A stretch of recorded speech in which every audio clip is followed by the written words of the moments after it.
All right, get you up to speed on the injury side of things here. So Milano will be out this week.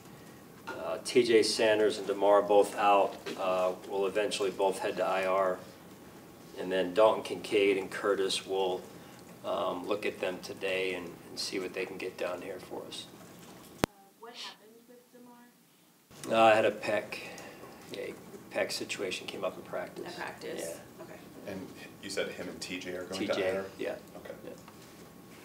Did anything change with TJ's situation like over the last week? Like why putting him on IR? Yeah, you know, we're dealing. He was dealing with the knee, and so we were kind of weighing the options and seeing what you know, one day at a time would do in terms of improving you know, his situation, and it didn't look like it was improving, so we decided to get surgery and put him on IR. So it's season ending for TJ? No, okay. no, it's just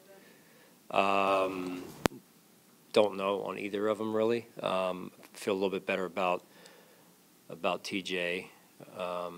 DeMar's up in the air at this point.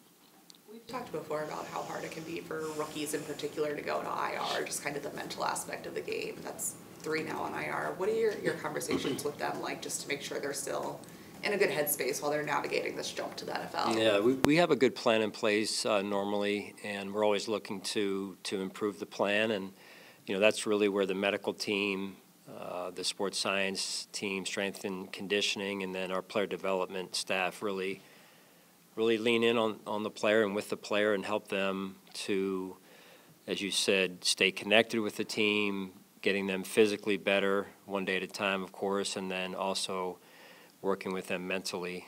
Dr. Des does a good job of that, and so we try and support them every way that we can, and there's no perfect plan or way of doing it, but it is important. How do you feel that Ed Oliver got through the week this week? Yeah, pretty good. Yeah, pretty good. He's looking good, and you know, coming off of being out for a little bit of time here, so I think practice has been good for him and getting him back and knocking some of the rust off there as well, and I think he's getting excited here.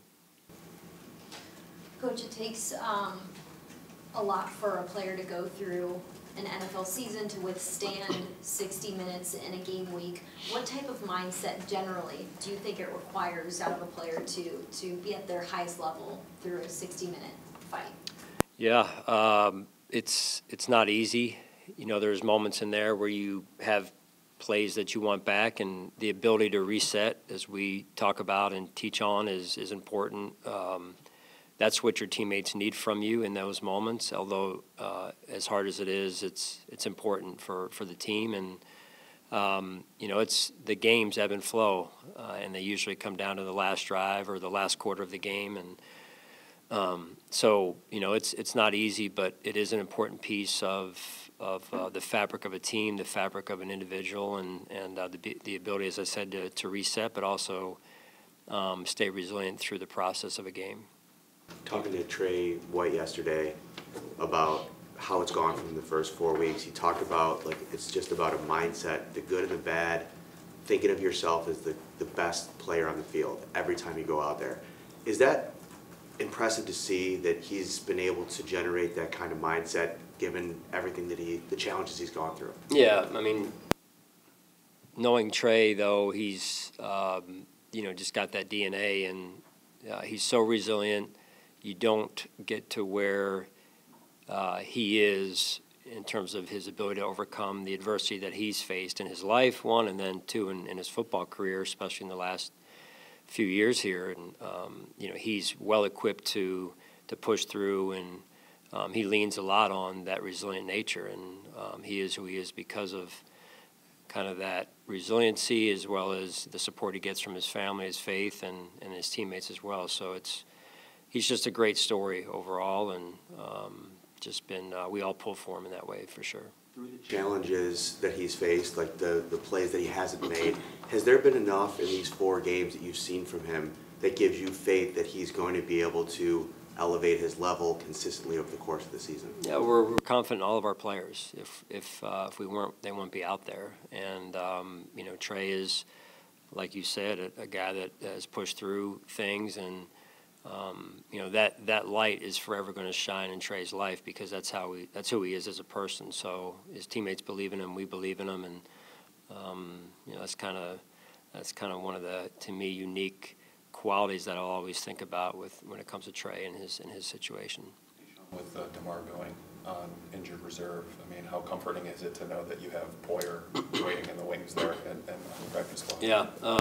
Yeah, Poyer, you know, I could speak in a similar way about Poyer and his journey. So having a veteran player on practice squad to you know, potentially go to is important for us. You know, the roster, you know, with everyone, it's kind of been some moving parts and things changing quite frequently at this point, daily this week. So we're just trying to figure out, you know, who goes out, who goes in, and how different things affect different positions, but also the overall roster for game day.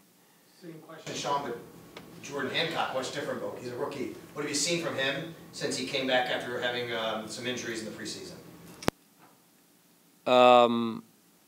You know, another journey is, I think Catherine asked about these rookies and how they stay with it. You know, Maddie asked about that through the course of a game, and it's really the journey of a season. The first, call it 6-7 games, you're trying to figure out who you are as a team, who can help you.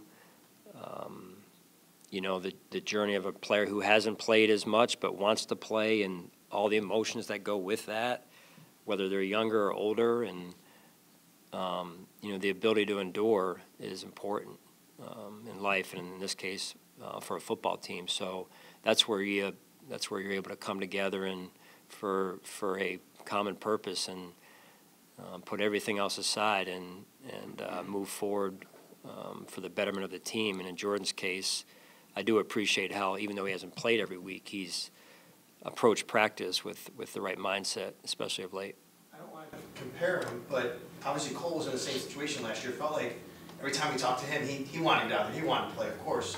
And then when you get to this year, it seems like there's much more consistency. Is there a point that you realize with some of these guys where they realize, I had to go through that a little bit. I kind of understand now why this happened for me to get to where I am now? No doubt. No doubt. I mean, it's one of the hallmarks of life, right? Where you think you know, but you really don't know, and then when you experience it, you're like, oh, that's what everyone was trying to warn me about, or educate me on. And you hope you don't have to go through those moments, but inevitably, like this sound that we have to endure, every press conference, it seems we can't get that change, but it is. I mean, it actually makes you stronger. And you know, I think it was Lombardi that talked about, it's not when you play golf going into the rough, it's how you get out of the rough. And I think it's a great analogy. With Matt out and Dorian, it looks like maybe trending in the right direction, Dorian Williams, is there a plan in place for opposite Terrell Bernard on Sunday or Monday? We'll see. You know, got some things to talk about there, work through again today, so we'll just kind of see how all that works out. All right, thanks, guys.